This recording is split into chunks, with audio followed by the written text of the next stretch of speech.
Hi everybody, I'm Natalie with Missouri Star Quilt Company, and today on Embroidery 101 we're going to talk a little bit about needles. One of the most common questions that you may have is, what type of needle do I need to use?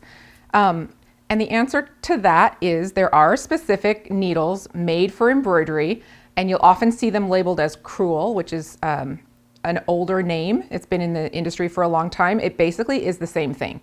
They're used for both types of projects. The ones that come in the beginner kit are your basic sizes of they're a 3 and a 5.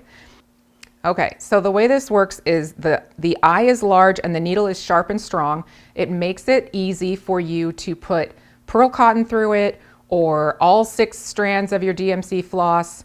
And what you'll want to think about as you're choosing your needle size is, are you doing larger stitches with lots more floss, or are you doing a finer, tiny or something that you want a really little, maybe you're only using 1 strand and you're doing something delicate? That is completely up to you. What I recommend is buying something like one of these that has multiple sizes, and these are size 5 through 10 or 3 through 9.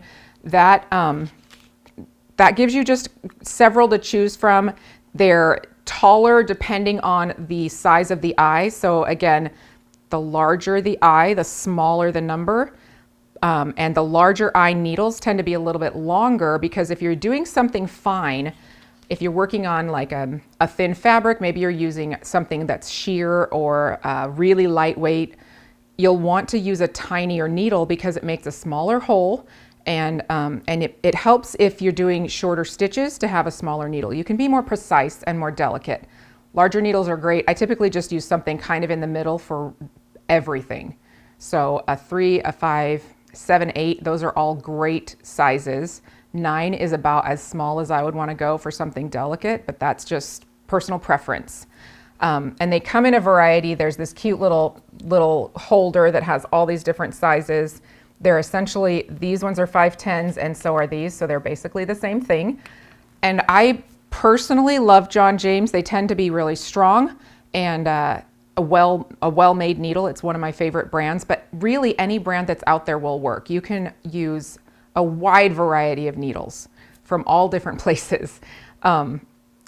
So the next thing that we can chat about real quick is a needle minder. And let me just say, like, now that I know what a needle minder is and how it works, I don't want to stitch without them. They're great. It's basically just a little magnet. So, you know, it comes with these two. You put it right onto your fabric of whatever it is that you're stitching on. You can stitch it on your shirt or stick it. It's a magnet. And so then when you are, say you're getting up to go get a drink and you want to put your needle down and you don't want to lose it in the couch, stick it to your magnet.